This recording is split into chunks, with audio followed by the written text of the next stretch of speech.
আমরা বহুবার আলোচনা করেছি, অরূপবাবুও ছিলেন, আপনারাও শুনেছেন বিভিন্ন সময়, যে তৃণমূল কংগ্রেস দলটা যেহেতু মতাদর্শের ভিত্তিতে নয়, যেমন বিজেপি, সিপিআইএম, এমনকি কংগ্রেস দল যাদেরও আমরা মধ্যপন্থী বা একটু বাদিক ঘেঁষা বলতে পারি, তৃণমূল কংগ্রেস সিপিআইএমকে সরানোর জন্য একটা দল, এবং যে দলটিতে অতি বামপন্থী থেকে একেবারে অতি দক্ষিণপন্থী মানুষ একসঙ্গে থেকেছেন, কোনো মতাদর্শ গড়ে ওঠেনি।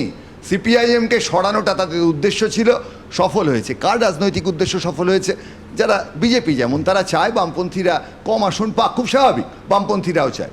ফলে তৃণমূল কংগ্রেসের কিন্তু এমন কোনো একটা মতাদর্শগত বাঁধন নেই যে জায়গায় এই মানুষগুলিকে তৃণমূল কংগ্রেসে থাকতে হবে। ফলে আমরা যারা রাজনীতি বিশ্লেষণ করি, যারা রাজনীতির ছাত্র, যারা রাজনীতির সামনেটা দেখতে চাই, ভুল করি বহুবার, দেখতে চাই যে তৃণমূল কংগ্রেসের কি দাঁড়ায়, নন্দীগ্রামে তৃণমূল কংগ্রেস প্রার্থী কে হন, কত ভোট পান।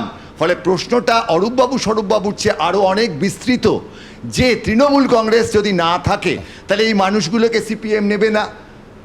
কংগ্রেসে তাদের যাওয়ার সুযোগ আছে, বিজেপিতে তাদের যাওয়ার সুযোগ আছে, নতুন দল গড়ার সুযোগ আছে।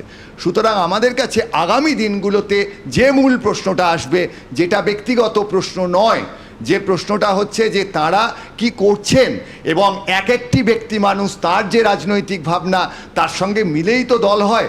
সায়ন্তন বাবুদের দল বা সিপিএম বা তৃণমূল, প্রত্যেকটি দলের মধ্যে অন্তর্দ্বন্দ্ব আছে, তার সুবিধে অসুবিধে আছে, আবার একটা দল বদলও আছে। এবার একটা দল যখন ভাঙছে, অর্থাৎ নিউক্লিয়ার যেমন দুটো জিনিস হয়, আপনি দেখবেন নিউক্লিয়াসের মধ্যে কিন্তু প্রোটন নিউট্রন একসঙ্গে চেপে থাকে, ফলে একটা দল এক জায়গায় থাকতে পারে। আবার এমন অনেক ঘটনা ঘটে বাইরের থেকে, একটা সামান্য ঘটনা ঘটার পর সেটাই কিন্তু নিউক্লিয়ার ফিউশন বা ফিশন, এই ধরনের যে আলোচনাগুলো, একটা বিরাট বিস্ফোরণ হয়।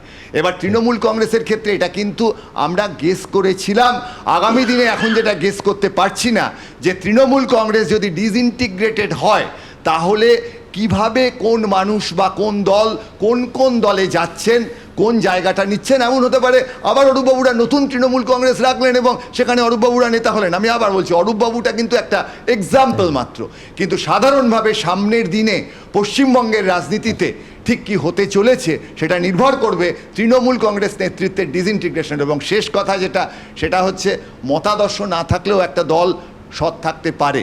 ফলে সময়ের যে জায়গাটা, বেলা 12টা 4 মে, যেটা সায়ন্তনবাবু দুটো বললেন একটু, যাই হোক সমীপবাবু 12টা বলেছেন, এই যে বেলা 12টার আগে এবং পরে এই যে ক্যালকুলাস এলো কেন, সময়ের সঙ্গে স্পেস এবং মানুষ তাদের যে পরিবর্তন, তলায় যে ওই ডেল টি ডেল এক্স এগুলো দিয়ে, অর্থাৎ এক জায়গা থেকে অন্য জায়গায় যাওয়া, একটা সময় থেকে অন্য সময় যাওয়া, এই পরিবর্তন থাকবে বলে এনারা তো ক্যালকুলাসের দরকারই হতো না।